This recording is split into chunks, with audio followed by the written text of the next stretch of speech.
kehamilan. Dan mungkin untuk daerah desa atau yang ada kelas ibu hamil gitu ya, itu juga suami perlu ikut serta dalam kelas ibu hamil. Selain itu, peran suami juga bisa melakukan stimulasi pada janin. Jadi dielus perut ibunya yang sedang hamil, perut istrinya yang sedang hamil. Jadi sering diajak bicara, itu termasuk stimulasi pada janin. Nah, tabeta darah sudah, periksa kehamilan sudah. Selanjutnya adalah porsi makan ibu hamil. Kita tahu atau teman-teman kadar mungkin sudah tahu, ibu hamil biasanya makan lebih banyak gitu ya. Tapi sebanyak apa? Nanti kita lihat di buku KIA bareng-bareng ya. Tapi umumnya ibu hamil akan makan satu piring lebih banyak daripada wanita usia subur lainnya dengan gizi seimbang dan harus penuh gizi dan juga bervariasi. Biasanya keluhan ibu hamil tuh paling umumnya pasti mual ya, mual selama kehamilan, mungkin di trimester awal biasanya. Nah, tapi makannya juga tidak boleh absen, tidak boleh dilupakan, tetap harus makan. Jadi yang bisa kita sarankan salah satunya adalah boleh makannya sedikit-sedikit, tapi jumlahnya, tapi frekuensinya lebih sering. Jadi dipecah ke beberapa kali makan gitu. Kira-kira ibu hamil bisa makan ini? Boleh makan ini nggak? Tidak boleh. Tidak Tidak boleh. bisa. Tidak bisa karena Karena Karena tidak mengandung karbohidrat tidak dianjurkan. tidak dianjurkan. Karena mie kenapa? Mie bahaya kah? iya bahaya itu. Oh iya bahaya. Bahayanya apa? Salah. Itu makan siap saji. Makanan siap saji saya ada dengar tadi. Ada satu lagi nih. Udah Jadi direkam kita yang utamanya ya, jadi kalau dari kita lihat sudah ada nasi sama mie. Keduanya tuh sama-sama karbohidrat ya.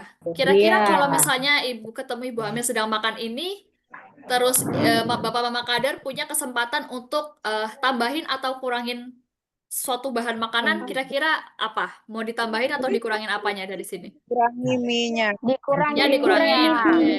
Iya. Terus ada yang bisa ditambahkan nggak? Bisa Sayur, telur, telur. Yang apalagi? Ya, hewani Tambah buah. daging. daging. Makanan yang mengandung 4 bintang itu juga. Oke, ya jadi kalau misalnya ada pilihan mengurangi, ini dipilih dulu karbohidratnya mau yang mana, mie atau nasi? Nasi. Nasinya yang bukan minyak dikurangi. Jadi Nggak usah karbohidratnya dimakan. nggak boleh, jangan dua, jangan langsung dua, dipisah, dibedakan apa? Ya kalau misalnya mau dimakan satunya dimakan pagi, satunya dimakan siang silakan. Tapi kalau dalam satu piring ini karbohidrat satu porsi, kemudian ditambahkan tadi ada telur, bisa telur atau daging itu bebas, sayurnya ditambahkan dan protein nabati juga perlu ditambahkan. Nah, untuk secara lebih lengkapnya, sebenarnya ibu hamil tuh butuh makanan apa sih? Boleh atau tidak makan ini dan itu. Nah, teman-teman kalau bawa buku KIA bisa buka halaman 20. Ini terutama buku KIA yang 2023. Kalau tahun lain mungkin beda halaman ya, tapi kita lihatnya yang ini. Yang ada ininya. Nah, yang sebelah kanan tuh. Hai demonstrasi makanan. Oke. Coba dimatikan dulu mic-nya ya. Sudah selesai tadi tanya jawabnya. Kita matikan dulu mic-nya teman-teman. Ya, saya lanjutkan ya.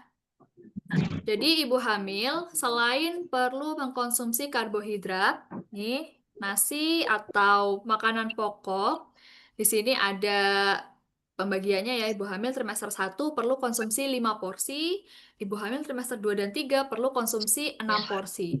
Nah, 5 porsi nasi itu seberapa? Ternyata ini terutama nasi ya. Satu porsi nasi di situ tertulis 100 gram. Di situ keterangannya ada ya 100 gram nasi. Tahu kalau teman-teman punya eh gelas mineral. Gelas mineral itu ya itu bisa diisi 3/4 gelas itu sama saja 100 gram nasi. Nah, dalam satu hari perlu konsumsi 5 porsi. Berarti kan 500 gram nasi ya. Nah, itu bebas kalau teman-teman apa ibu hamil mau konsumsi 5 kali makan misalnya karena mual. Jadi bisanya makan sedikit-sedikit nggak apa-apa. Berarti kan tiap makan harus 100 gram nasi, 100 gram nasi, 100 gram nasi sampai 5 kali. Kalau mau dibuat 3 kali makan juga boleh. Berarti sekali makannya lebih dari 100 gram nasi. Itu baru nasi. Nah, kita lihat yang bagian bawahnya. Bagian bawahnya nasi adalah protein hewani. Dia perlu konsumsi 4 porsi dalam sehari. Nah, satu porsi protein hewani sama saja berapa ikan, berapa telur. Kalau di situ tertulis sama saja seperti satu butir telur ayam, atau bisa juga satu potong ikan berukuran sedang, itu baru dapat satu porsi. Berarti kalau harus makan 4 porsi, 4 telur dalam sehari. Kemudian perlu protein nabati. Jadi tidak hanya protein hewani, perlu protein nabati 4 porsi, contohnya tahu tempe, kemudian sayur 4 porsi, yang 100 gramnya tuh sama saja satu mangkuk sayur matang tanpa kuah, kemudian juga konsumsi buah. Jadi itu yang dimaksud bergizi seimbang. Kalau tadi gambar sebelumnya, ya tidak seimbang sama sekali ya, baru karbohidrat saja. Begitu juga ibu menyusui itu porsinya juga lebih banyak daripada wanita usia subur lainnya ya. Wanita usia subur yang nggak hamil, jadi nasinya di situ 6 porsi, begitu juga protein hewani, nabati juga tadi 4 porsi, sayur buah juga 4 porsi. Nah, jangan lupa cukupi kebutuhan air putih. Nah, untuk ibu hamil, cukupi kebutuhan air putih dan juga perlu minum tablet tambah darah. Nah, itu pencegahan stunting selama ibunya hamil atau selama kehamilan. Setelah itu anaknya lahir. Apa nih perilaku yang bisa dilakukan untuk mencegah stunting waktu anaknya sudah lahir? Yang pertama adalah lakukan IMD, inisiasi menyusu dini. Kira-kira teman-teman ada yang tahu tentang IMD atau inisiasi menyusu dini ini?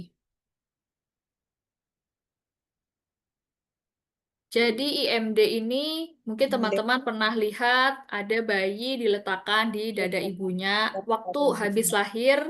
Nah, itu namanya inisiasi menyusu dini ya. Jadi dalam kurun waktu 1 jam, anaknya ditaruh di dada ibunya, terus anaknya akan mencari puting ibunya, eh, mencoba menyusu, belajar menyusu dari situ.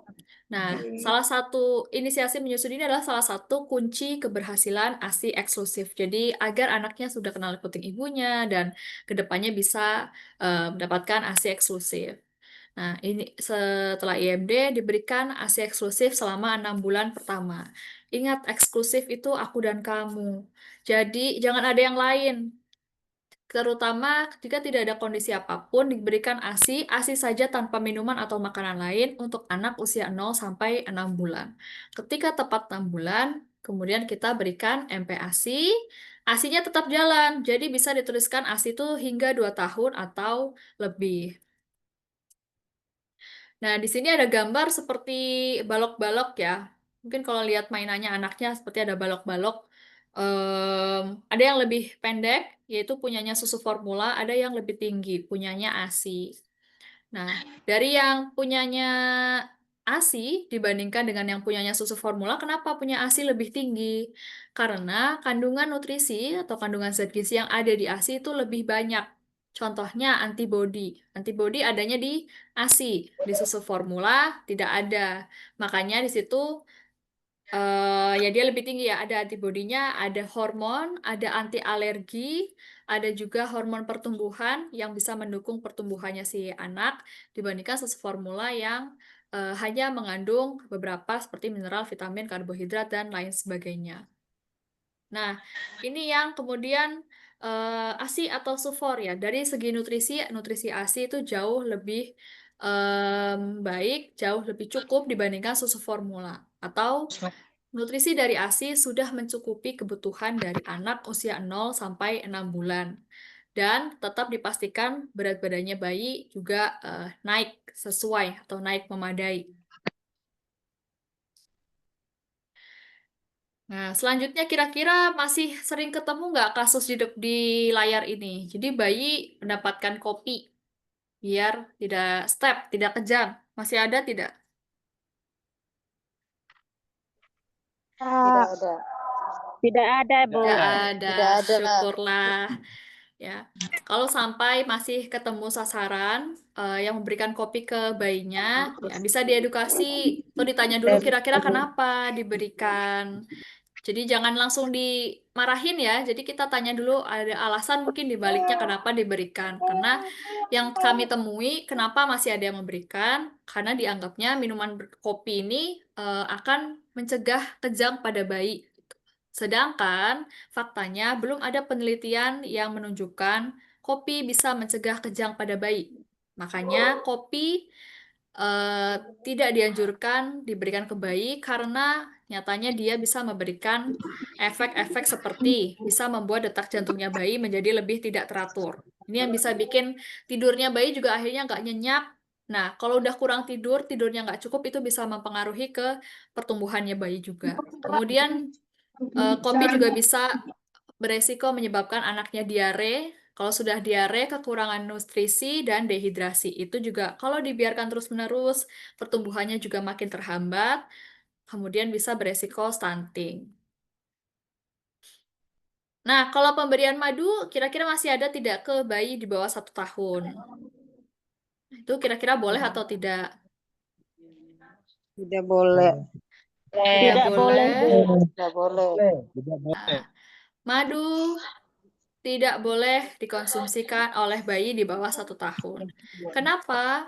Ya, sebenarnya ya bayi yang masih imunnya tuh masih lemah ya, belum optimal, perkembangan pencernaannya juga belum optimal. Ketika diberikan madu,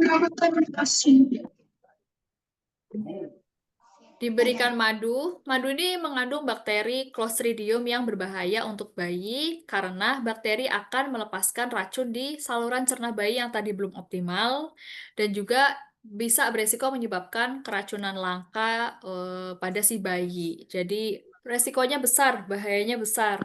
Jadi jangan berikan madu ke bayi yang di bawah 1 tahun. Selain itu, pencegahan stunting lainnya yaitu anak-anak di bawah 2 tahun ini perlu diberikan utamanya protein hewani dan juga kecukupan lemak. Jadi, berikan protein hewani secara rutin, terserah mau hati ayam boleh, telur, ikan, daging, itu silakan saja. Jadi, kalau misalnya dia tanya, lebih baik mana daging ayam atau daging sapi? Berikan secara bervariasi, bisa dicobakan ke anaknya, bisa diperkenalkan kepada anaknya berbagai macam protein hewani, dan jangan takut untuk memberikan sumber lemak kepada anak di bawah 2 tahun. Mungkin ada yang masih mengira, wah kalau dikasih santan, anak saya nanti kolesterol atau jantungan atau diare gitu ya.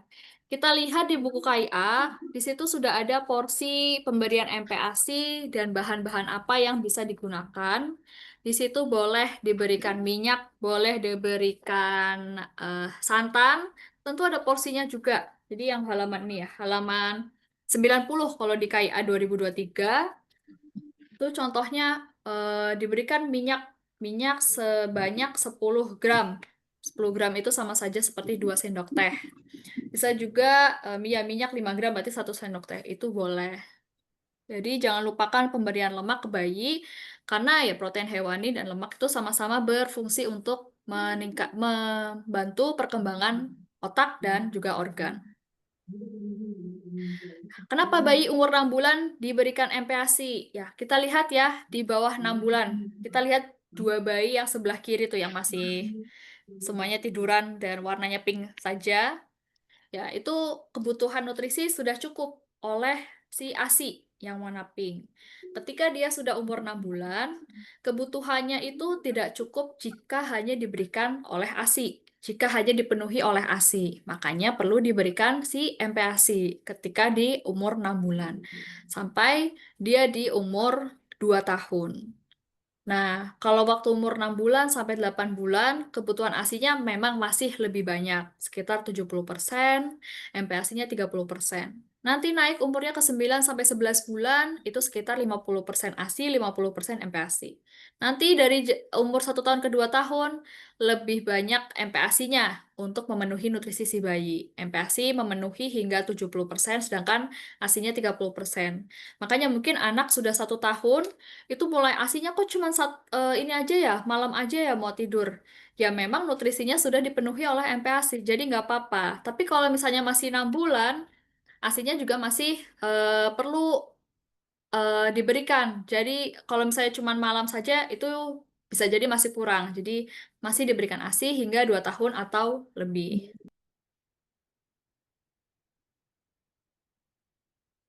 Nah, ini contoh porsi makan untuk anak umur 6 sampai 8 bulan yang tercantum di isi piringku. Kita lihat di situ apa saja sih yang harus diberikan ke anak. Yang pertama tadi karbohidrat atau nasi. Kalau umur 6 sampai 8 bulan nanti porsinya beda sama yang 9 sampai 11, beda lagi dengan 12 sampai 23. Tapi variasinya itu sama. Pasti ada karbohidrat, di sini contohnya nasi. Pasti ada protein hewani. Di sini ada telur ayam. Kemudian diberikan sayur. Di sini ada wortel dan sumber lemak, yaitu bisa dari santan di sini. Kalau bayi 6 sampai 8 bulan, teksturnya bubur kental. Biasanya umumnya mungkin masih ada yang mulai MPASI itu dengan memberikan bubur encer. Encer dan kental itu berbeda, teman-teman, Bapak Mama Kader. Jadi kalau misalnya ada yang memberikan bubur masih terlalu encer, yang kalau diambil buburnya kemudian waktu dijatuhin ternyata cepat jatuhnya, atau telur encer kayak air, itu teksturnya tidak tepat atau belum tepat. Maka dia harus teksturnya tuh kental. Yang kalau diambil buburnya, terus mau dituang tuh ada waktu untuk dia jatuh. Pluk, itu ada waktunya. Nah, kalau misalnya teksturnya tidak tepat, itu juga bisa pengaruh ke kenaikan berat badannya yang belum cukup. Nah, ini yang untuk umur 9 sampai 11, porsi nasinya beda. Tadi ada 3 sendok, sekarang 4 sendok. Yang umur 12 sampai 23 sudah ada 5 sendok. Ya, karena porsinya pasti berbeda ya. Tapi variasinya sama. Sama-sama ada protein hewani, ada sayur, dan juga sumber lemak. Kenapa protein hewani? Kenapa protein hewani yang biasanya disarankan untuk mencegah stunting? Ya, jadi protein hewani itu penting untuk pertumbuhan anak.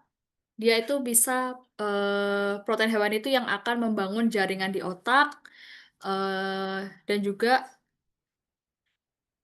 memperbaiki jaringan tubuh atau organ dalam tubuh. Dan juga protein hewani ini adalah sumber zat besi. Jadi anaknya tuh mendapatkan kecukupan zat besi itu bisa dengan cara konsumsi protein hewani itu tadi. Nah, zat besi ini berfungsi untuk perkembangan sistem saraf, daya tahan tubuhnya si anak, dan juga pertumbuhan otak. Jadi sekali lagi penting untuk anak baduta diberikan protein hewani. Ya, tadi dari sisi kecukupan gizi, sekarang pelayanan yang perlu didapatkan anak untuk mencegah stunting, yaitu diberikan imunisasi secara lengkap sebelum 1 tahun. Imunisasi dasar lengkap. Kenapa? Kenapa perlu diberikan imunisasi? Dari diberikan imunisasi ini akan membentuk kekebalan tubuhnya si anak dan mencegah anaknya itu terkena penyakit menular yang berbahaya. Makanya imunisasi itu untuk mencegah penyakit yang menular berbahaya, biar anaknya tuh gak mudah kena atau gejalanya akan lebih ringan. Salah satunya ada imunisasi polio atau campak. Jika tidak diimunisasi, tidak mendapatkan, itu rentan anaknya kemudian mengalami penyakit tersebut dan bisa menular. Itu yang akan jadi wabah ya, kalau misalnya ada anak-anak yang belum diimunisasi. Selain imunisasi, pelayanan lainnya ini bisa didapatkan di posyandu, yaitu vitamin A ya. Jadi selain menjaga kesehatan mata, vitamin A juga menjaga anak agar tidak mudah diare dengan cara dia melindungi usus dan juga menjaga daya tahan tubuhnya si anak. Nah, sama obat cacing. Nah, kalau minum obat cacing nih sebenarnya kita bukan melindungi cacingnya ya, melindungi anaknya dari cacingan. Jadi mencegah dan mengobati dari kecacingan. Jadi ingat, rajin ke posyandu, selain dapat pelayanan tadi, juga agar dapat pemantauan pertumbuhan dan perkembangan. Selanjutnya tentang menjaga kebersihan dengan cara cuci tangan pakai sabun. Kenapa perlu cuci tangan pakai sabun? Jadi dengan cuci tangan pakai sabun kita sedang melakukan upaya pencegahan agar tidak ada penyakit yang menyerang penyakit mata, kulit, cacing, flu, dan juga kita sedang berusaha untuk menurunkan resiko anak terjadi diare. Ya, kalau diare itu kan rentan ya, anak-anak ini imunnya yang masih lemah, dia makan tapi jarang cuci tangan, bakterinya ikut masuk, mungkin ada cacing, akhirnya lebih rentan kena diare. Kalau sudah diare, penyerapan nutrisinya juga berkurang, anaknya jadi cenderung kurang gizi, yang kalau dibiarkan terus-menerus, ini yang bisa berpotensi stunting. Nah, ingat, stunting juga penyebabnya bukan hanya gizi, tapi masalah sanitasi atau kesehatan.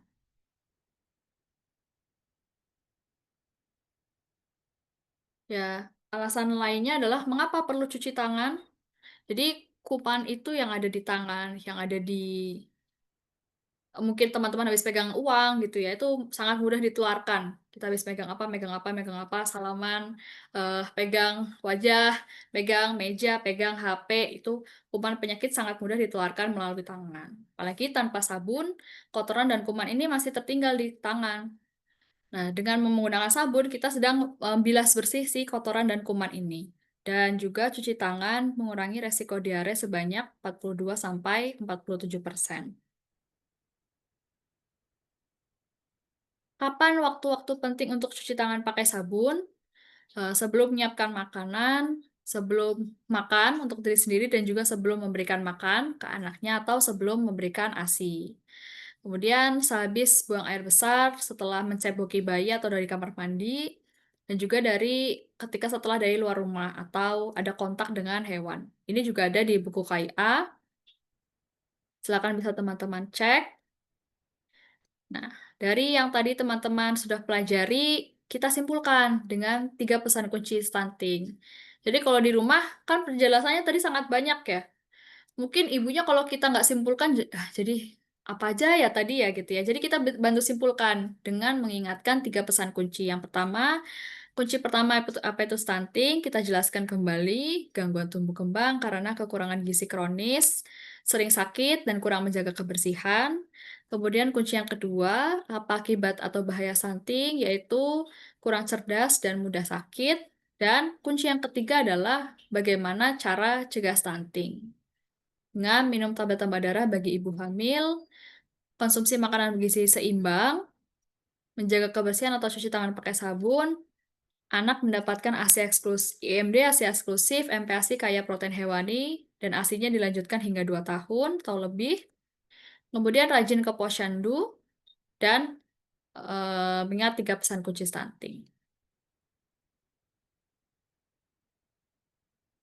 Oke, sudah belajar tentang poster pintar, sudah paham tentang isinya poster pintar, bagaimana kita memahami cara-cara cegah stunting. Nah, sekarang kita akan belajar gimana, Kak, caranya kita menyampaikan atau menjelaskan poster pintar kalau kita harus kunjungan rumah membawa poster pintar itu, dan gimana kita bisa melakukan penyuluhan ke rumah tangga gitu ya. Ya, kita lakukan dengan 4 langkah sederhana penyuluhan. Jadi yang pertama, berkenalan dan membangun hubungan. Kemudian yang kedua, menjelaskan kegunaan poster pintar di rumah. Yang ketiga, menjelaskan tentang 3 pesan kuncinya. Dan yang terakhir adalah menempelkan poster pintar. Jadi hak milik si keluarga. Habis kita bawa, kita jelaskan, habis itu kita tempel. Ya, langkah pertama mungkin Mbak Mama Kader juga sudah biasa ya kunjungan ke rumah tetangga, ke sasaran gitu ya. Bagaimana berkenalan dan membangun hubungan. Ya kita sapa hangat dulu, Ibu, Bapak, lagi sibuk nggak? Atau lagi masak kah? Kalau lagi masak, eh, kita bilang, kita tanya, kira-kira boleh minta waktunya sekitar 15 menit. Jadi biar ibunya milih ya. Mau lanjut masak dulu sebentar atau masih bisa ditinggalkan. Jadi kita serahkan ke ibunya kira-kira boleh nggak minta waktunya 10-15 menit. Kemudian kita jelaskan tujuan kunjungan rumahnya itu adalah sosialisasi tentang pencegahan stunting. Nah, ada sasaran kita kita tuh pernah punya kisah ya. Jadi ada sasaran yang menolak ditempel poster pintar karena takutnya, oh apakah yang ditempel itu artinya anaknya stunting ya? Jadi cenderung nggak mau gitu. Nah, makanya kita jelaskan bahwa kita mau sosialisasi atau edukasi pencegahan stunting. Jadi semua sasaran 1000 HPK tuh mendapatkan gitu ya, agar bisa mencegah stunting. Nah, selanjutnya, kalau ibu bapaknya yang di rumah sudah mau menerima, sudah siap diedukasi, kita jelaskan. Jadi poster pintar ini, kenapa kita datang dengan poster pintar? Poster pintar ini sebagai alat edukasi atau alat pengingat sasaran 1000 HPK, yaitu ibu hamil dan orang tua atau keluarga yang punya anak di bawah 2 tahun agar mengingat pesan-pesan kunci stunting. Dan kalau ini diizinkan untuk dipasang, ditempel, dan ditempel dengan benar, itu bisa digunakan orang tua untuk deteksi dini resiko stunting. Tapi bukan untuk menggantikan pengukuran di fasilitas kesehatan. Nah, jadi ada tulisannya tuh yang warna kotak putih, poster ini tidak digunakan untuk menentukan status gizi anak. Jadi tetap datang ke posyandu atau fasilitas kesehatan. Kita sudah jelaskan kegunaannya poster pintar ini apa, kita lanjutkan dengan menjelaskan 3 pesan kunci stunting. Kita bisa tanya, Ibu kira-kira sudah pernah tahu atau sudah pernah dengar stunting kok? Nah, terus habis itu kalau misalnya, oh iya sudah, pendek ya, kita jelaskan yang teman-teman sudah pelajari tadi. Kita jelaskan 3 pesan kunci stuntingnya. Jika sudah diedukasikan, kita bisa lanjut izin untuk tempel poster pintar. Jadi kita minta izin kepada orang tua kira-kira bisa atau tidak poster ini ditempelkan. Nah, tempelnya ini ada syaratnya ya, tapi syaratnya mudah, cukup mudah Bapak Mama Kader. Yang pertama, kita tanya dulu kira-kira ada tidak dinding atau lemari atau pokoknya permukaan tembok yang bisa ditempelkan, dia mesti rata, halus, dan juga terlihat oleh keluarga. Kalau ada, posternya ditempelkan dengan jarak antara permukaan lantai sama poster akhirnya nanti ditempelkan, itu jaraknya 47 cm. Nah, kalau misalnya teman-teman, aduh 47 cm ya gimana cara ukurnya, lagi nggak bawa penggaris gitu kan. Tenang teman-teman, jadi bagian hijau yang tadi isinya 3 pesan kunci stunting itu yang akan kita gunakan untuk mengukur 47 cm. Jadi 2 kali bagian hijau. Ini untuk lebih jelasnya, saya eh, tontonkan video penempelan ya. Coba. Nempel. Suaranya keluar atau tidak teman-teman? Atau Kak Hari? Ya, Atau Ayu? keluar aman. Nempel. Nempel, nempel.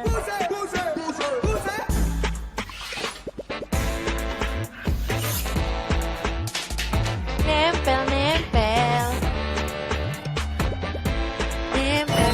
Heh, sembarangan aja nempel-nempel. Gini nih, aku bakal kasih tahu caranya nempel-nempel yang benar.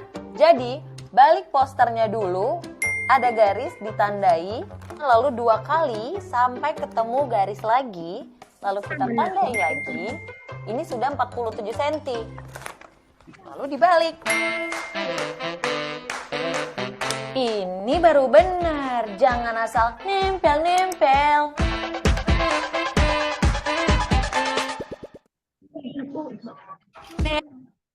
Gimana? Sudah jelas teman-teman untuk penempelannya 2 kali bagian hijau? Sudah ya? Ya, jadi 2 kali bagian hijau itu posternya dibalik dulu, kemudian ditandai sampai di bagian hijaunya, diangkat lagi biar 2 kali ditandai lagi, kemudian dibalik lagi posternya, biar dapat 47 cm. Jadi lokasi tempel yang kita sarankan adalah di dalam rumah, karena kalau sudah di luar rumah, lebih sering kena hujan dan panas, nanti lebih cepat pudar, pesan kuncinya hilang, angka-angkanya juga hilang, jadi lebih sulit digunakan. Makanya ditaruh di dalam rumah, jangan tertutup lemari, jadi biar selalu terlihat dan bisa sebagai alat pengingat si ibu hamil atau ibu baduta. Nah, kalau kondisi ini kira-kira bisa ditempel poster pintar nggak? Ini agak sulit ya. Jadi kalau misal Kak Veronica bisa di-mute dulu.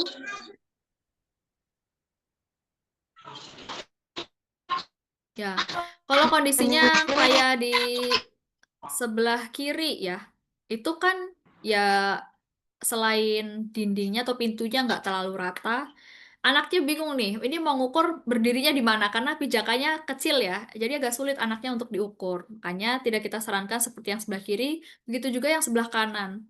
Kalau itu tidak rata, akan lebih sulit nempel dan juga mungkin pengukurannya akan tidak sesuai. Jadi pilih tempat yang bisa ditempelkan tuh permukaannya rata. Nah, pasang poster pintar di rumah supaya orang tua ingat gitu ya. Kalau sudah ditempel, kita jelaskan gimana Bapak Mama Kader, tolong jelaskan ini gimana cara saya bisa menggunakan. Nah, di situ ada bagian yang biru dan merah muda, yang biru untuk laki-laki, merah muda untuk perempuan. Biasanya anak umur 9 bulan mungkin udah bisa mulai berdiri ya, sudah bisa mulai digunakan. Anaknya diminta berdiri tegak, kakinya lurus, tidak pakai alas kaki, kepalanya menempel di dinding. Jadi jangan wajahnya atau jidatnya nempel di dinding, tapi kepala bagian sini yang menempel di dinding ya. Anaknya madep depan, membelakangi si poster gitu. Nah, ketika diukur, kita lihat kira-kira ukurannya berapa. Kalau misalnya dia misalnya perempuan gitu ya, umurnya 12 bulan. Kita lihat ternyata tinggi badannya itu adalah 68 cm. Nah, 68 cm itu ada di bawah garis merah umur 12 bulan. Ya, bisa jadi, bukan bisa jadi. Jadi, berarti pada saat itu anaknya termasuk pendek, atau statusnya pendek. Yang jika dibiarkan terus-menerus, ini yang bisa beresiko stunting. Itu yang dimaksud kenapa poster pintar bisa sebagai alat deteksi dini resiko stunting. Begitu kira-kira materi dari saya hari ini. Saya kembalikan ke moderator, Kak Hari. Oke, makasih banyak untuk Kak Safara untuk materi yang sudah disampaikan. Semoga Bapak Mama Kader bisa memahami materi yang sudah disampaikan tadi dengan baik. Saat ini kita akan memasuki sesi tanya jawab. Jadi bagi Bapak Mama Kader yang ingin menyampaikan pertanyaan, silakan gunakan fitur angkat tangan yang ada di Zoom. Lalu ketika saya memanggil namanya, silakan berbicara, mengaktifkan mic dan berbicara. Jadi supaya jangan bertabrakan suaranya, silakan diangkat tangan dulu bagi yang ingin bertanya via Zoom ini. Silakan jika ada pertanyaan. Bapak Makader.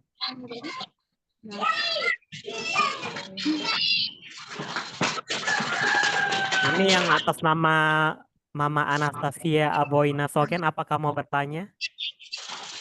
Dengan mengaktifkan mic.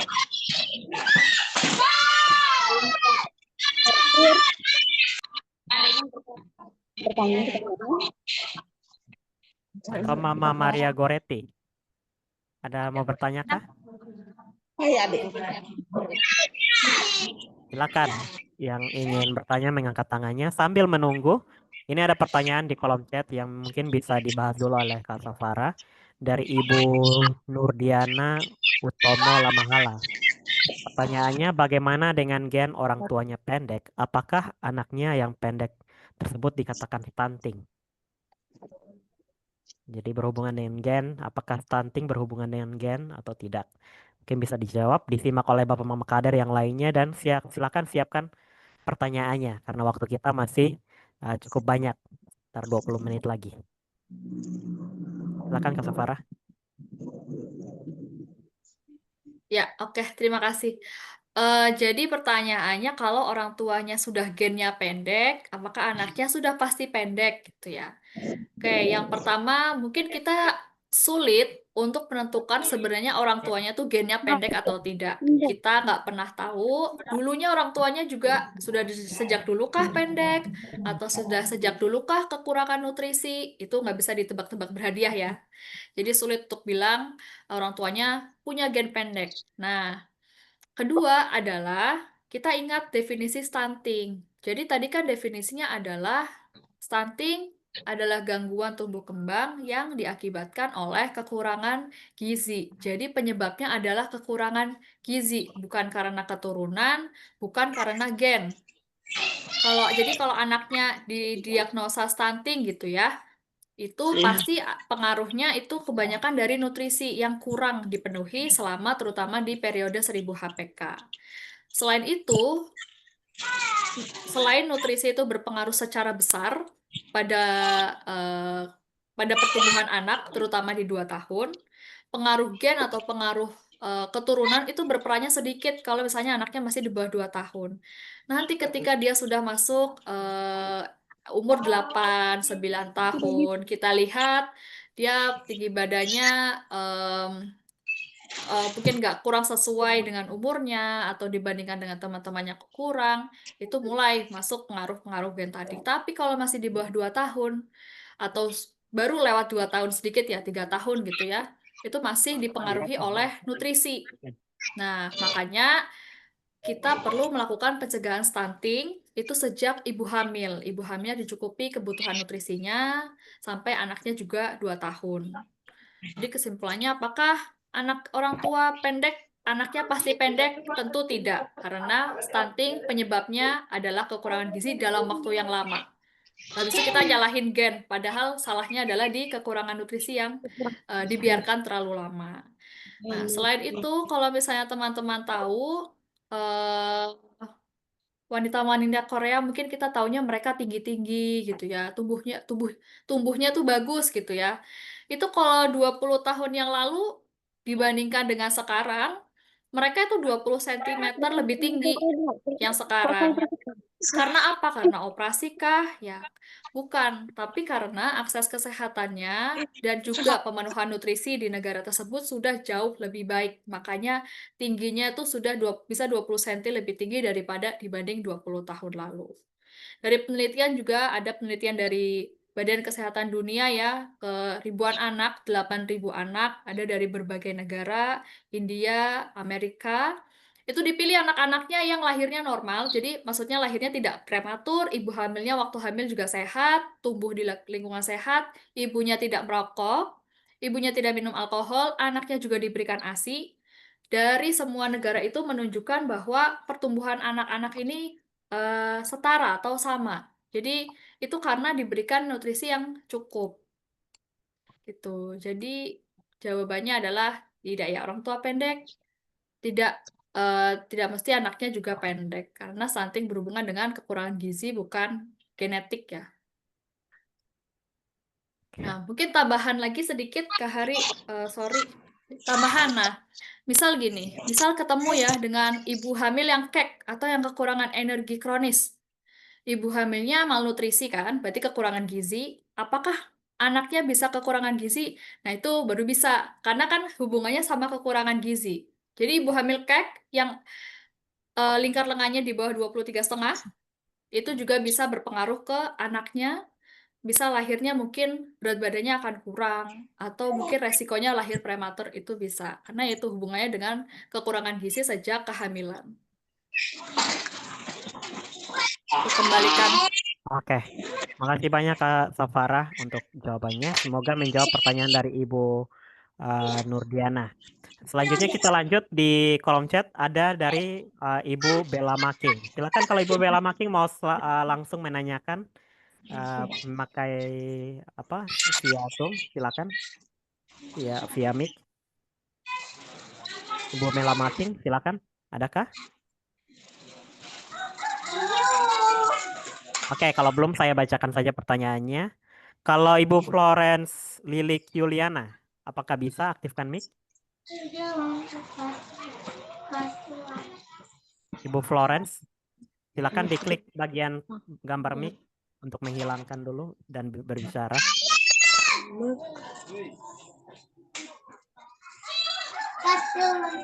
Oke, mungkin saya bacakan saja. Ada 2 pertanyaan yang mirip-mirip dari Ibu Bella Making dan juga Ibu Florence. Dari Ibu Bella Making itu pertanyaannya, jika anak terlanjur stunting, apa yang harus dilakukan? Itu juga sejalan dengan pertanyaan Ibu Florence. Bila anak sudah umur lebih dari 2 tahun, apakah masih bisa diperbaiki gizinya untuk perkembangan otak anak? Jadi bagaimana? Ada kata terlanjur di situ. Kalau sudah, apa yang harus dilakukan kalau sudah terlanjur? Silakan, Kak Safara. Ya, terima kasih. Pertanyaannya bagus sekali ya. Jadi kalau terlanjur stunting, nah kita perlu tahu kalau misalnya dia masih di bawah 2 tahun, terus dia punya panjang badan, ya panjang badannya tuh di bawah garis merah atau di bawah -2 standar deviasi. Itu masih punya kemungkinan, masih punya kesempatan untuk diperbaiki agar pertumbuhannya lebih optimal. Terutama ketika dia juga masih di bawah 1 tahun atau bahkan di bawah 6 bulan, itu kesempatannya masih besar ya dibanding yang sudah mepet-mepet 2 tahun, tentu kesempatannya lebih besar yang tadi masih di bawah 6 bulan atau di bawah 1 tahun. Kemudian diagnosa stunting itu umumnya datangnya dari dokter spesialis anak karena tidak cukup hanya menilai dari panjang badan atau tinggi badannya yang kurang dari garis merah, di bawah garis merah saja. Biasanya anak yang waktu itu panjang badannya nggak sesuai, kemudian dibawa ke dokter spesialis, dia juga biasanya dinilai dari yang lainnya, perkembangannya, dan lain sebagainya, baru kemudian dia diagnosa stunting. Nah, untuk kemudian apa yang harus dilakukan atau apakah bisa balik termasuk perkembangan otak ya? Biasanya umumnya kalau misalnya di bawah 2 tahun itu tadi masih bisa ada perbaikan, baik pertumbuhan fisik ataupun fungsi otak. Tapi kalau diagnosisnya sudah di atas 2 tahun, perbaikan fisik tuh masih mungkin tapi juga sulit. Nah, perbaikan fungsi kognitif atau otaknya itu yang sudah tidak bisa. Jadi karena tadi stunting tidak bisa dikembalikan, hanya bisa dicegah. Nah, kalau sudah stunting, bagaimana? Tentu kita tidak boleh membuat orang tuanya ya sudah menyerah, toh sudah stunting, itu tidak ya. Karena tadi saya bilang pertumbuhan fisik itu juga masih bisa diupayakan. Jadi tetap kasih nutrisi sesuai kebutuhannya, tetap lengkapi variasi makannya. Jangan ada yang jangan kemudian oh sudah tidak bisa dikembalikan, kemudian dia dibiarkan, tidak ya. Dia kan habis itu masih perlu kemudian sekolah, masih perlu mencari kerja dan lain sebagainya. Tentu perbaikan nutrisi atau kecukupan nutrisi tetap perlu diupayakan. Protein hewani juga silakan tetap diberikan dengan porsi makan yang seimbang. Remaja putri, terutama juga nanti kalau misalnya anaknya sudah besar, sudah masuk remaja, silakan konsumsi tablet tambah darah, dicukupi kebutuhannya. Jadi, karena secara kebutuhan juga mereka pasti butuhnya lebih besar ya, kecukupan zat besi, karena dia kan akan mengalami menstruasi dan juga nantinya waktu sudah dewasa juga persiapan ibu hamil. Jadi, ya itu, meskipun memang kondisinya akan tidak sama dengan yang anak normal atau tidak stunting. Oke, makasih Kak Safara. Semoga menjawab pertanyaan dari eh, ibu-ibu kader yang sudah bertanya. Saya lihat di kolom chat juga ada yang mirip-mirip pertanyaannya. Semoga bisa menjawab. Berikutnya kita ada di kolom chat ada Ibu Darlen Mulyawati Kila. Ibu Darlen bisakah untuk mengaktifkan mic dan berbicara langsung bercerita dan menanyakan pertanyaannya? Halo Ibu Darlen. Halo, selamat sore, Kak. Sore, silakan sebutkan dulu, perkenalkan. Dari mana? Iya, perkenalkan nama saya Ibu Darlen Mulyawati Kila dari Kecamatan Kupang Timur, Kabupaten Kupang, Kelurahan Naibona, di Posyandu Inamalole. Silakan pertanyaannya. Iya, di sini ada salah satu bayi sasaran yang usianya yang sudah saya tuliskan di kolom tadi 4 bulan, dan waktu lahir itu memang bayi ini berat badannya hanya 2 kilo, dan eh, setiap bulan itu berat badannya itu naiknya tidak terlalu signifikan. Dan kemarin hasil penimbangan itu ternyata di bawah garis merah. Jadi saya berusaha untuk mau memberikan edukasi kepada ibu karena ibunya ini seperti stres, pikiran dengan kondisi bayinya. Karena bayinya juga kan belum dikasih makan. Sementara bayinya juga kan tidak ASI karena ibunya tidak keluar ASInya. Jadi bayi ini hanya dengan susu formula. Nah, edukasi apa yang tepat yang bisa saya berikan untuk membantu ibu bayi ini supaya ibunya juga tidak terlalu stres memikirkan keadaan anaknya. Kemudian bayi ini juga berat badannya bisa naik begitu. Edukasi apa, nasihat apa yang bisa kami sebagai kader itu berikan kepada ibu bayi ini. Demikian pertanyaan saya. Terima kasih.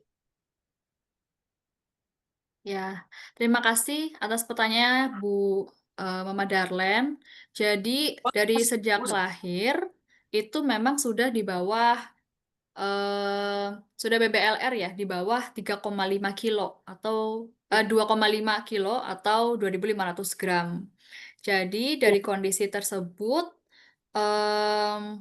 anaknya tidak dikasih ASI karena ibunya tidak keluar ASI.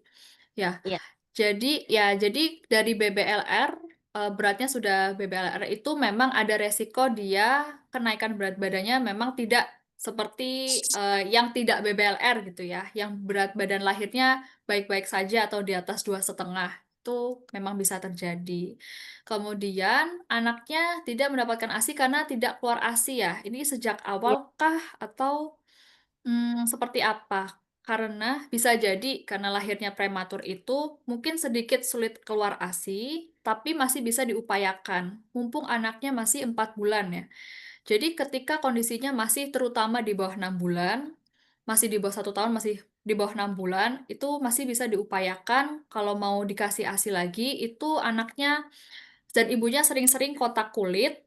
Jadi anaknya sering menempel badan ibunya, nggak pakai baju, sering-sering kontak kulit yang bisa merangsang keluarnya ASI.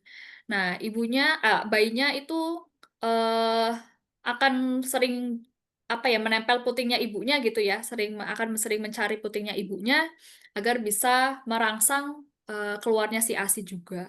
Selain itu mungkin Mama Kader sempat tahu metode kanguru, sempat ada atau sempat tahu tidak tentang metode kanguru. Jadi mungkin di sini setahu saya ada di buku KIA juga. Ya, Jadi ya. metode kanguru itu yang ibunya bawa anaknya gak pakai baju tapi dililit kain gitu ya. Bisa lebih dari 1 jam tuh juga bisa juga.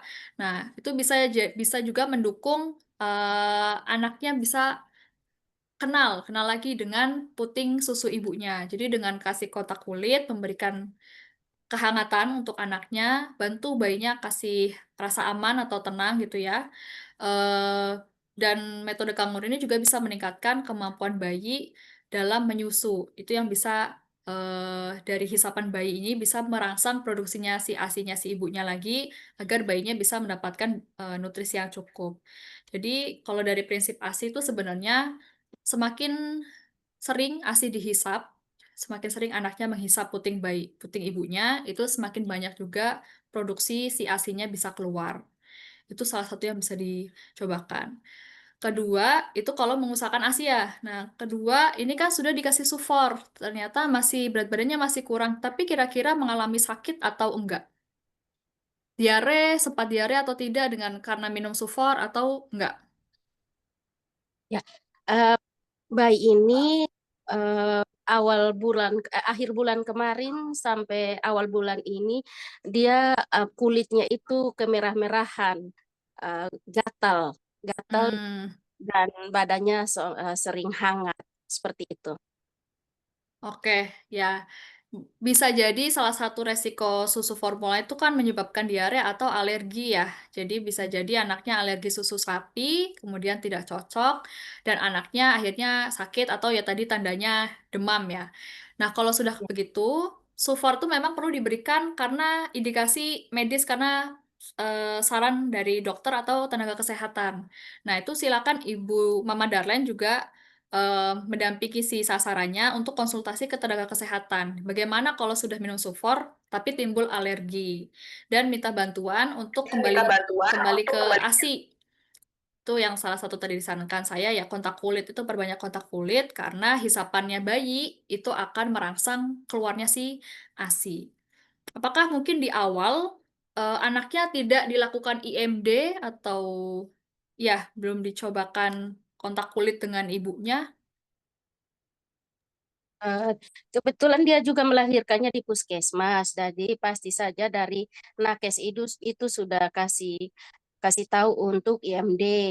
Jadi waktu pulang itu kebetulan kami kan dekat di sini, jadi saya juga sudah berusaha untuk kasih tahu supaya IMD dicoba terus, tapi ibunya kewalahan Hmm, sampai sakit, sampai demam, mungkin karena stres, karena ASI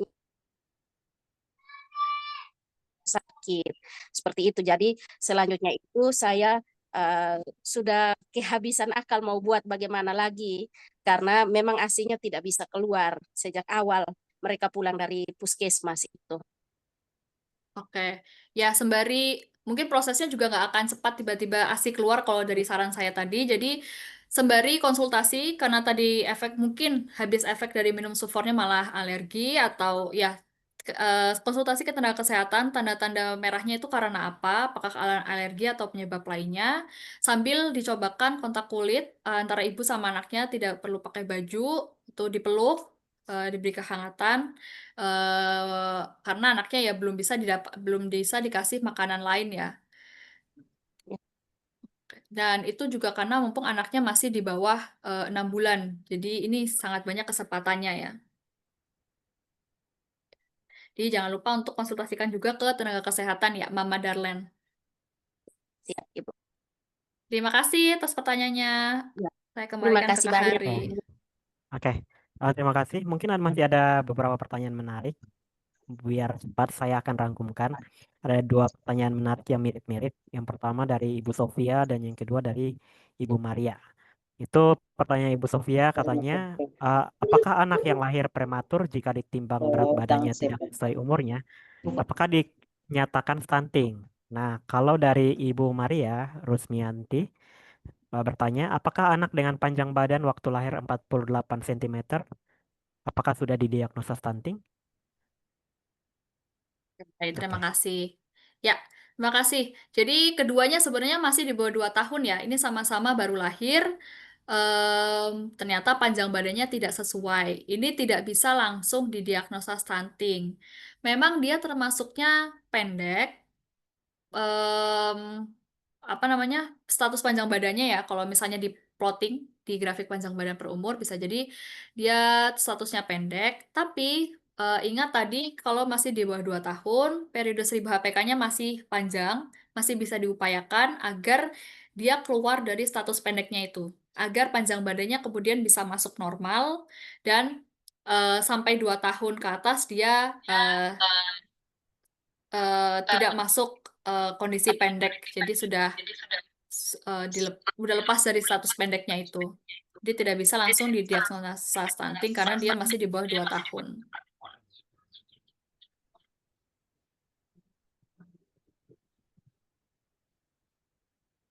Oke. Gitu, Kak Ari. Ya. Jadi untuk kondisi-kondisi tersebut perlu Bapak Mama Kader perhatikan lebih lanjut, diukur secara tepat di fasilitas kesehatan di posyandu dan dinilai oleh tenaga kesehatan, baru bisa dikatakan stunting. Mumpung masih bisa ditolong di bawah usia 2 tahun, berarti masih bisa dikejar tinggi badannya, berat badannya gitu. Jadi ada perbedaan antara berat badan, tinggi badan. Kalau dinyatakan stunting, itu ukurnya diukur melalui panjang badan atau tinggi badan seperti itu. Jadi kalau misalkan berat badan itu statusnya bisa gizi buruk atau gizi kurang. Kayak seperti itu. Tapi keduanya bisa saling berkaitan nantinya. Ada pertanyaan lagi dari Ibu Anastasia Nini Meman. Pertanyaannya, apakah stunting ada hubungannya dengan sistem pencernaan anak? Karena sesuai dengan kenyataan di lapangan yang kami alami selama ini, anak sudah diberi makan bergizi tapi tetap anak malas makan. Oke. Tanyanya baru ya buat kami. Apakah ada hubungannya dengan sistem pencernaan anak? Jadi kayaknya makanannya sudah bergizi, tapi kok anak tetap malas makan gitu ya. Ini perlu dibedah satu-satu, tapi mudahnya seperti ini. Mungkin ini kasus anak susah makan gitu ya. Kita kelompokkan jadi anak kok kayaknya susah makan. Yang pertama, kalau dia juga terutama masih di usia MPASI, kita lihat apakah dia sudah ada aturan makan yang sudah diterapkan. Misalnya, kalau dia perlu makannya 3 kali sehari, apakah sudah konsisten setiap harinya 3 kali sehari? Anak itu masih mengenal dan masih belajar mengenali sinyal lapar dan kenyang, sedang belajar aturan makannya juga. Kalau misalnya sekarang makan pagi jam 7, besok berubah ke jam 8, besok berubah ke jam 10, besoknya lagi agak siang, itu bisa eh, mengganggu jadwal makannya anak. Dan anak jadinya akhirnya nggak kenal saya kapan laparnya, saya kapan kenyangnya gitu ya. Nah, kalau selain itu bisa jadi ada gangguan atau distraksi lain ketika diberikan makan mungkin sambil ada distraksi berupa nonton TV atau dikasih HP atau diajak jalan-jalan itu yang bikin anak juga nggak kenal dengan sinyal lapar atau kenyangnya diri anak itu sendiri. Jadi rasanya kayak udah asik makan sendiri, makan yang lain gitu. Udah asik mainan sendiri, akhirnya nggak ingat dia tuh sudah seharusnya udah masuk jam makan gitu. Nah, apakah ada hubungannya dengan sistem pencernaan anak? Mungkin ada alasan lain juga, tapi ini nggak bisa di-generalisir ya, nggak bisa diratakan semuanya, oh pasti masalahnya ini. Nggak. Masalah anak sulit makan itu sangat banyak penyebabnya, tapi tapi salah satunya misalnya anaknya, apakah mengalami penyakit, itu anaknya bisa jadi sulit makan, bisa jadi. Yang pertama, kalau anaknya mengalami anemia, jadi kekurangan darah. Kalau anak sudah mengalami anemia, lidahnya itu nggak peka sama rasa makanannya. Jadinya kalau makan tuh kayak mana rasa enaknya ya, rasa gurihnya kayak nggak bisa kerasa. Itu yang bisa jadi bikin anak lebih sulit makan. Itu kalau sudah menyangkut kondisi sakitnya si anak gitu ya. Atau dia bahkan lagi demam, lagi kena diare atau infeksi, kemudian demam. Nah, demam itu kan bisa bikin lidah kita kayak ngerasain makan juga nggak enak ya. Kadang rasanya pahit atau rasanya nggak enak. Itu juga bisa jadi pengaruh ke sulitnya anak untuk makan. Jadi mungkin beberapa hal tersebut bisa jadi kenapa anak tuh sulit makan. Silakan dilihat lagi kira-kira anaknya yaitu apakah tentang aturan makannya anaknya atau tentang ada gangguan atau distraksi lainnya atau memang ada riwayat sakit atau sedang diare atau sedang demam, sedang infeksi. Pastikan kebersihan juga sudah dilihat, kukunya itu bersih atau banyak hitam-hitamnya. Kesehatan gigi juga perlu diperiksa. Biasanya di Posyandu juga ada sekaligus ya pemeriksaan gigi atau puskesmas itu juga ada. Jadi banyak yang perlu dipastikan. Tapi stunting berhubungannya sama kekurangan gizi. Tapi kalau makannya anak, kira-kira apa yang bisa menyebabkan anak sulit makan? Nah, itu bisa jadi sangat banyak ya, termasuk yang tadi saya sebutkan. Gitu, Kak Hari, saya kembalikan. Oke, mungkin pertanyaan terakhir ya pada sore hari ini. Mohon maaf karena terbatasan waktu ya Bapak Mama Kadar semua. Jika Bapak Mama Kadar masih ada pertanyaan, silakan tulis di kolom chat. Nanti sembari sampai akhir ada kami akan berusaha menjawab di kolom chat. Pertanyaannya adalah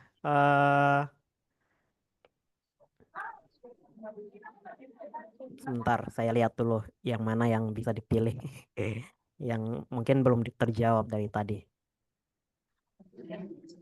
Oke, ini ada pertanyaan menarik dari Ibu Carolina Nona Wua. Bagaimana stunting bisa meningkatkan risiko penyakit tidak menular seperti diabetes dan penyakit jantung di usia dewasa, padahal awalnya hanya masalah pertumbuhan?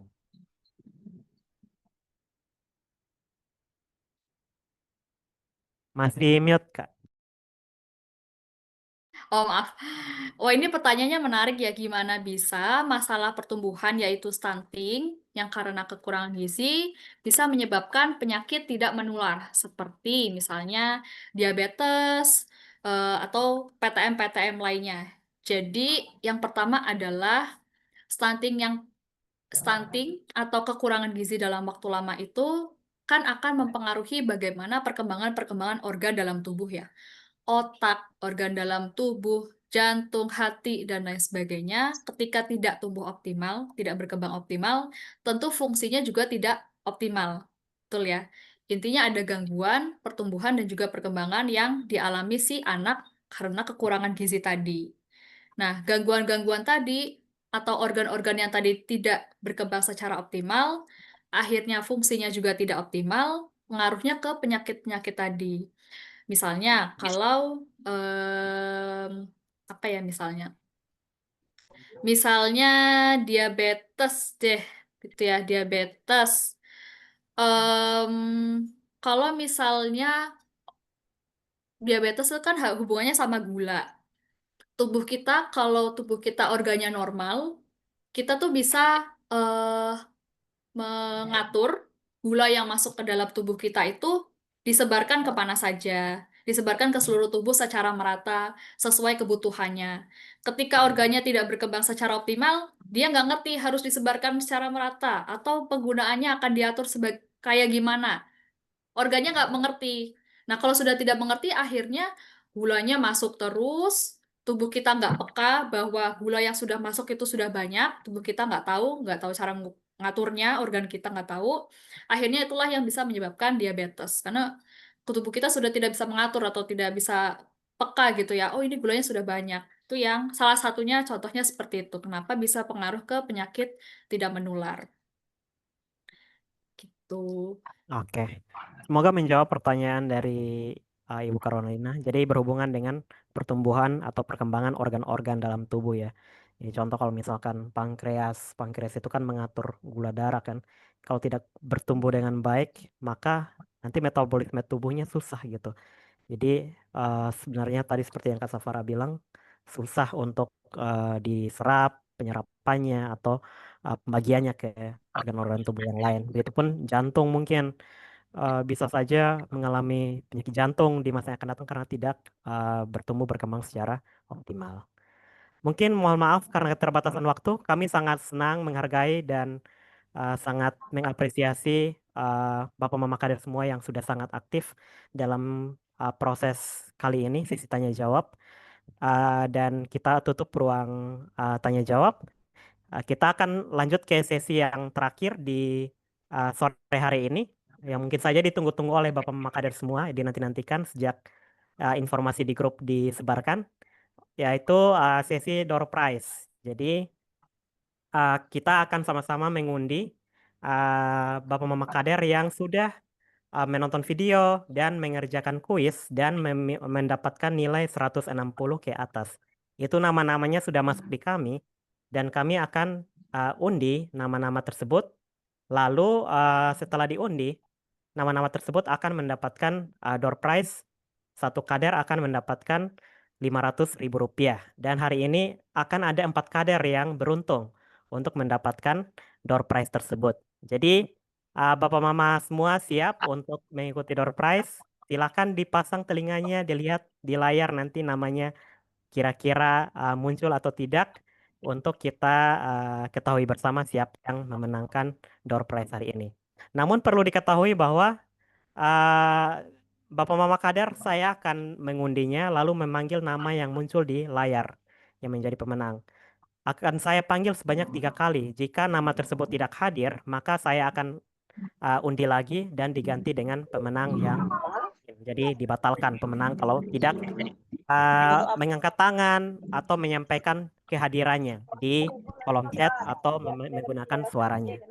Mungkin bisa dipahami dulu dan saya harap semuanya tetap tenang, jangan ribut supaya kita bisa mengetahui pemenangnya siapa. Oke, akan mulai mengundinya. siap-siap untuk melihat siapa yang menjadi pemenangnya. Kita mulai dengan 2 undian pertama. Kita undi yang pertama dulu. Oke.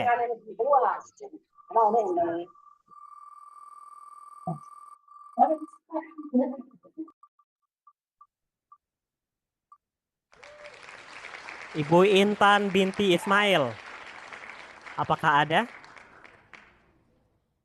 Ibu Intan binti Ismail, panggilan yang pertama. Teman-teman 1000 hari bisa dicek. Di Zoom tidak Di ada. Zoom nggak ada. Oke. Panggilan kedua Ibu Intan. Panggilan ketiga untuk Ibu Intan berarti pemenang Ibu Intan dibatalkan. Kita belum mendapatkan yang pertama. Ganti orang ya. Oke, kita siap lagi. Undian sekali lagi. Apa kira-kira yang mendapatkan?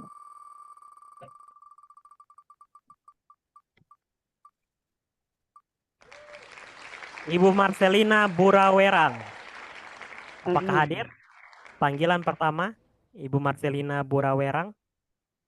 Ada 2 nama, Marcelina di Zoom. Silakan dipanggil lagi ke Ari.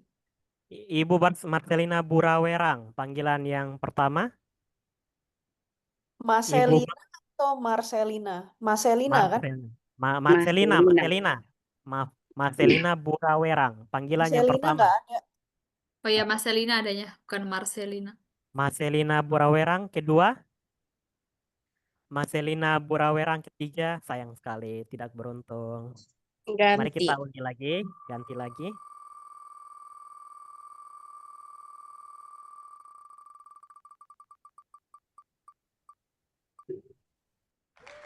Ibu Rosalia Maria Sedo.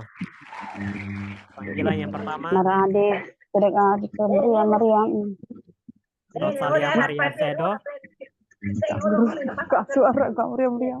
Panggilan yang kedua. Apakah ada di Zoom? Nggak ada di Zoom. Tidak ada. Panggilan kedua Rosalia Maria Sedo. Panggilan yang ketiga. Wah, sayang sekali kita belum menemukan pemenang yang pertama nih. Kita sekali lagi undi ya. Semoga dapat. Ini perlu doa nih.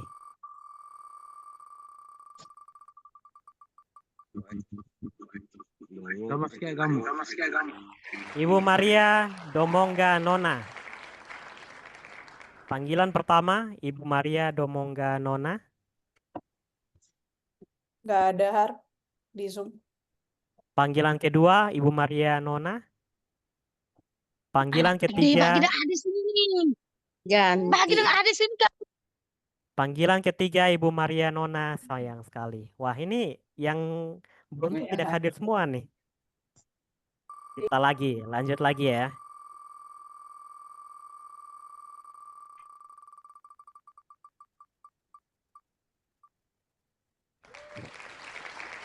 Ibu Maria Margareta Gini Hayon. Panggilan pertama.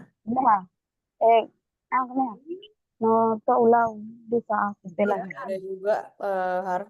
Oke, langsung kita remove ya. Maria Margareta Gini Hayon. Kedua.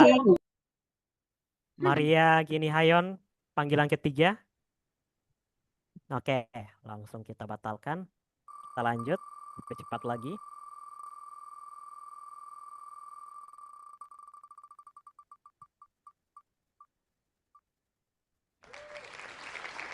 Oke. Da Krustantino Totejawan, adakah? Norgi kayak doge. Hadir Apakah ada? Zoom tapi satu lobet. Satu. Hadirkah? Apakah ada orangnya? Da Krustantino Totejawan. Di Zoom adakah? Nggak ada sih di Zoom. Tidak ada juga. Oke, panggilan kedua. Da Krustantino Totejawan. Panggilan ketiga. Kita batalkan lagi.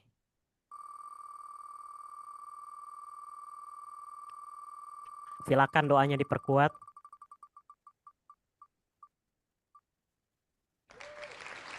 Ernie. Wah, ini Ernie saja nih namanya. Panggilan pertama Ibu Erni. Apakah ada di Zoom yang bernama Ibu Erni? Panggilan kedua Ibu Erni. Tidak ada. Panggilan ketiga Ibu Erni. Tidak ada. Diganti. Oke. Lanjut. Wah, ini belum ada pemenang sama sekali nih ya.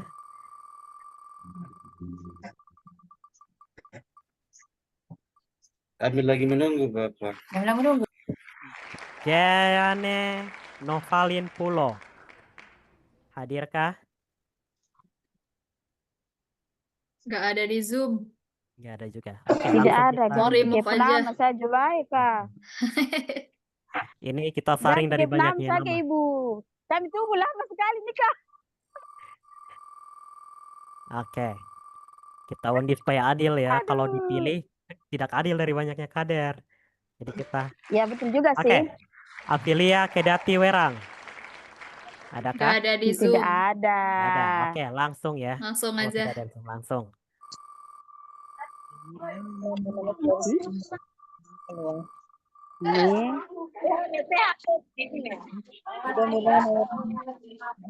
Clara Kepadarang. Tidak ada. Lanjut, Pak. Nggak ada. Lanjut. Wah, nama ini kemana semua ya? Iya, lanjut. Saja Semuanya tidak ada. sudah kabur mereka. Hermina Poa Kewan. Nama Flores Timur. Panggilan pertama. Lai. Panggilan kedua Ibu Hermina. Di tangan mama nih kenapa? Nggak ada. Herminanya beda. Adanya Hermina Emma kalau nggak ada. Oke. Hermina Poa Kewan kita batalkan. Lanjut. Lanjut. Perlu perkuat doanya nih. Juga Kak. Iya, lanjut.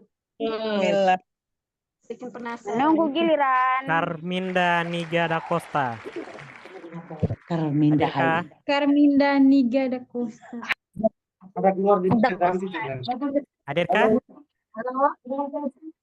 Panggilan pertama di Zoom adakah? Carminda nggak ada. Ya ada. Oke. Lanjut. Waduh, ini makan waktu lama ya. Maafkan. Dan banyak nama kader yang masuk. Undi yang nama Kak kan yang Hari. masuk saya Julaika cepat. Anastasia Sogen. Di Zoom. Ada di Zoom. Ada di Zoom kah? Ada di Anastasia Boina Sogen. Panggilan pertama. Silakan angkat tangan atau tulis namanya di kolom chat. Sudah aku Ibu ada. Anastasia. Hadirkah? Hadir. Hadir. Oke. Jadi kita pastikan ya. Oke, mantap. Pemenang pertama sudah kita dapat. Ibu Oke, Anastasia selamat, Boina Ibu. Sogen. Selamat. Oke.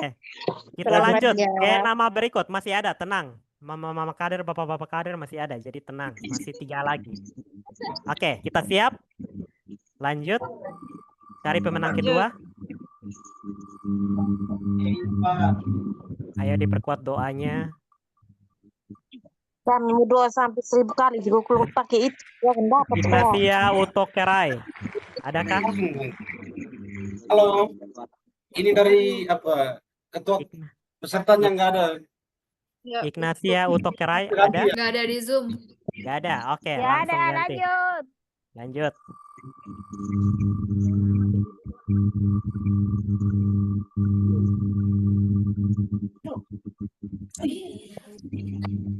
Tresia Banokolin. Tidak ada. Tresia Banokolin. Nggak ada. Kita Sama coba ada nih, satu Pak lagi. Kalau nggak ada, kita coba lempar pertanyaan. Gimana? Oke. Pertanyaan saja. Oke. Kita coba satu lagi. Nanti kita saya ganti dulu ke ini. Saya ganti dulu ke Nah, pertama. Oke. Siap. Betul.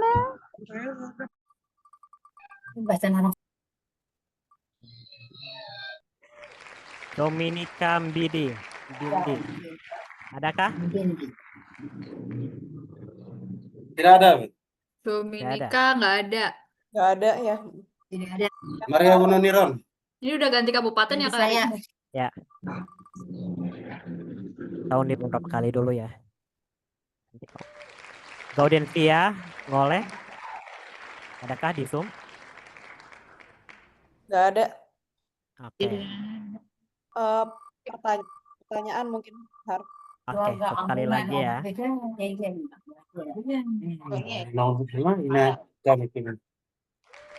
Arnoldus Tapo. Arnoldus Tapo? Tidak ada? Tidak ada. Lanjut. Oke. Kita ganti cara aja supaya cepat. Silakan Kak, mengambil Sampaikan saja, Pak. Oke. berikan Ya. pertanyaan. Jadi saya akan kasih berarti Dari 3 dua ya. orang lainnya. Kesempatannya 2 ya, Kak Ari? 3 orang. Oh, 3 orang asli. Oke. Tadi kan sudah 3. 1 kan? Ya. Jadi itu 3 orang. Teman-teman, dengarkan pertanyaannya dengan seksama. Yang akan boleh menjawab jika sudah raise hand, lalu saya sebut namanya. Kalau langsung jawab tapi belum raise hand, nggak akan saya pilih. Jadi harus raise hand dulu. Raise hand itu kliknya yang di bawah di Zoom tuh ada react ya, ada love. Nah itu raise hand nih, kayak saya nih. Nah ada tanda tangan ini di kanan saya ya. Ada warna kuning. Video juga kan harus angkat tangan. Angkat tangan. Ya. Nanti kalau pertanyaannya sudah saya kasih, terus teman-teman mau menjawab harus raise hand dulu atau angkat tangannya. Baru saya sebutkan nama, baru boleh jawab. Oke? Ya, jangan bersuara dulu. Tunggu ya. Bapak Ibu sekalian, dimohon sebelum namanya disebut, audionya ya, supaya tidak mengganggu ini proses tanya jawabnya ya. Terima kasih. Pertanyaan pertama. Sebutkan 3 cara pencegahan stunting saat ibu hamil. Bagaimana nih? Ditunjuk Kak Larina ya. Maria Stella Maris. Maria Stella Maris terlebih dahulu. Ya, hadir. Silakan. Silakan menjawab. Gua ikut jawab, Pak. Tak salah. Gerak lambat. Caranya minum obat tambah darah. 1. Yang kedua, rajin pergi berobat, periksa di Polindes. Minimal berapa kali? 6 kali. Oke. 6 Satu kali. lagi. Satu lagi itu apa sih? Minum susu ibu hamil. Rajin minum susu ibu hamil. Belum tepat. Coba cari lagi satu lagi yang tadi ada di poster Monica Aliandu. Ya. Tadi ngangkat tangan duluan. Silakan Monica Aliandu. Ya, selamat sore. Silakan. Pencegahan minum tablet tambah darah. 1. Kehamilan minimal 8 kali. Makan makanan bergizi. Bu Monica, ini suaranya siapa Kak Anastasia? Tolong di mute dulu ya. Ya. Ibu Monica, silahkan. Yang pertama, tablet tambah darah. Yang kedua? Yang kedua, memeriksa kehamilan. Minimal?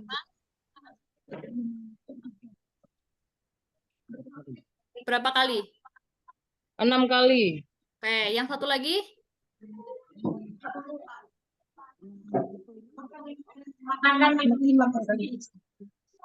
Makanan yang bergizi. Bergizi, oke. Tepat. Bu Monica, selamat telah menjawab dengan tepat. Ada 3 ya. Minum TTD, periksa kehamilan minimal 6 kali dan makan bergizi seimbang. Selamat Bu Monica, Mama Monica. Nanti menghubungi nomor yang akan ditaruh teman-teman saya di kolom komentar ya. Silakan turunkan tangan dulu pertanyaan kedua. Yang sudah dapat hadiah jangan menjawab lagi ya. Oke, diturunkan tangan dulu, habis itu suaranya dimatikan. Kalau tidak mati, tidak bisa tanya saya. Sudah? Ya. Oke. Pertanyaan kedua. Apa pada saat anak sudah lahir, apa cara pencegahan stunting yang bisa dilakukan? Sebutkan 3. Maria Yunita. Iya betul. Maria Yunita Londa. Maria Yunita. Halo, Selamat sore, silakan. selamat sore. Yang pertama lakukan IMD, Lakukan IMD. yang keduanya berikan ASI eksklusif selama 0 sampai 6 bulan. Betul. Yang ketiga. Bisa diteruskan sampai 2 tahun. Oke. Satu lagi, itu kan sama-sama ASI ya. Satu lagi. Satu lagi. Ya, anaknya sudah lahir. Apa cara cegah stuntingnya? IMD, ASI, satu lagi. IMD, ASI, satu lagi. NPASI. 3, 2, 1. Oke. Belum Mungkin bisa diganti menjawab pertanyaannya, ya. Kak Safara, biar yang selanjutnya tidak ini. Diganti aja pertanyaannya. Ganti pertanyaan? Ya, untuk selanjutnya. Diganti pertanyaan, oke. Ya. Mohon lower Kan hand sudah ya. terjawab kan? Saya kan sudah terjawab yang 2 kan. Yang satunya, yang setelahnya nanti enak. Ya, enak ya. Oke, pertanyaan selanjutnya. Apa nih Bu Teresia? Belum Bu. Oke, di mute dulu. Apa arti dari ASI eksklusif? Kader Desa Lewonama. Kader Desa Lewonama. Silakan. Ini yang bertiga. Ya, Kak, yang bertiga. Silakan. Yang menjawab, silakan sebutkan nama dulu yang menjadi penjawab. Kader Desa Lewonama. Silakan di-admit dulu, Bu, Bapak. Itu harus satu itu. Masih dari 0 sampai 6 bulan. 0 sampai 6 bulan. Silakan. Ya, kader desa Lewonama, ini Lewonama belum bersuara nih.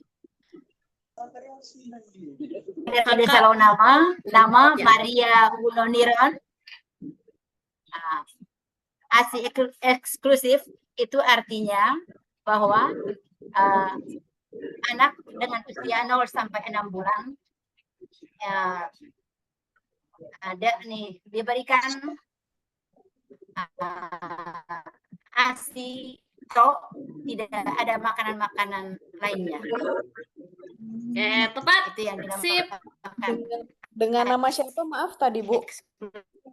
Maria siapa? Namanya siapa Bu? Terima kasih Bu. Maria Gunoniron. Video tuh. Sudah mau punya video. Maria Nunoiro. Maria, bisa ditulis ya namanya? Ya, ditulis aja. Tolong ditulis di kolom chat ya. Gunoniron. Ya, Gunoniron. Ya. Tulis di kolom chat ya. Tolong bantuannya untuk teman-teman KD yang lain menuliskan nama ibunya. Oke, baik. Sekarang turunkan tangan teman-teman kader. Pertanyaan terakhir. Kesempatan terakhir maksudnya. Turunin dulu tangannya teman-teman. Nggak boleh curi start. Belum disebut pertanyaannya ibu-ibu, bapak-bapak. Bu Teresia, ini diturunin tangannya dulu ya. Ya, sip. Semuanya matikan mic. Yang sudah menjawab tidak ada kesempatan lagi ya. Sekali aja. Oke, pertanyaan kesempatan terakhir. Sebutkan 4 langkah sederhana penyuluhan. Ibu Maria Goretti Nona Merti. Silakan, Ibu Maria Goretti. Silakan, Ibu. Ya. Yang pertama siapkan materi. Kedua,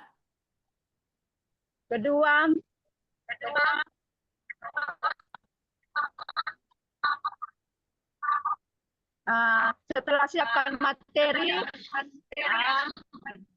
kita memberi penyuluhan mengenai materi yang kita lakukan itu. Misalnya stunting gitu. oke. Mohon maaf Bu Maria, belum tepat ya 1 dan 2. Ya, kita boleh geser ke peserta lain, Kak Karina. Elizabeth Botamoton. Elizabeth Botamoton. Mbak Ita bersalaman. Silakan. Silakan.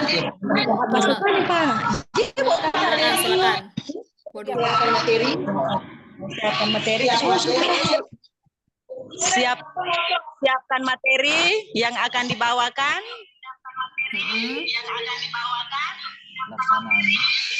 Melaksanakan penyuluhan. Sama seperti Bu Maria Goretti ya. Jadi belum tepat Bu Elizabeth. 2 orang belum tepat. Saya ganti pertanyaan ya. Biar lebih mudah. Bisa diturunkan tangannya, saya ganti pertanyaan.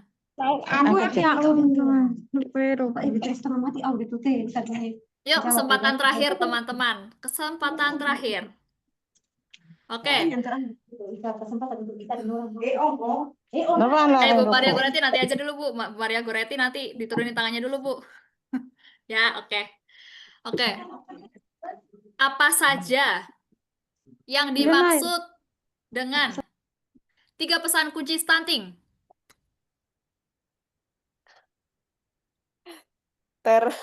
Ibu Teresia Teta. Karina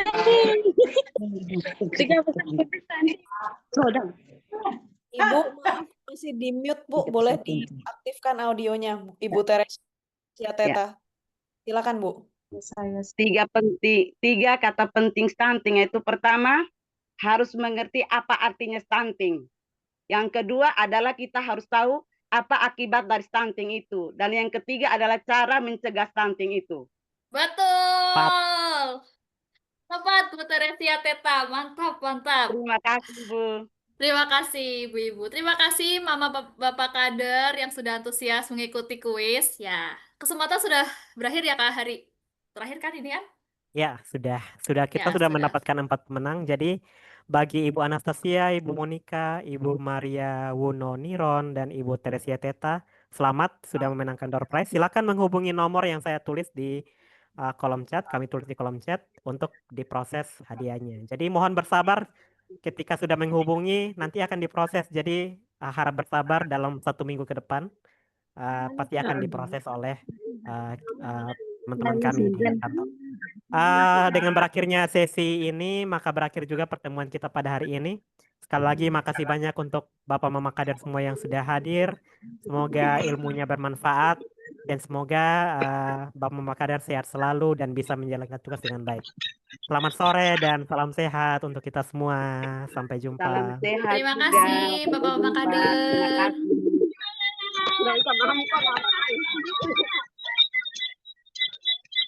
Terima kasih.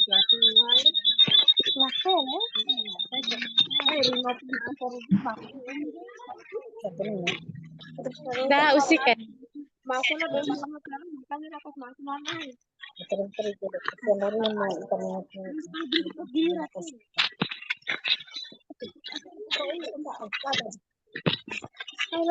Maaf.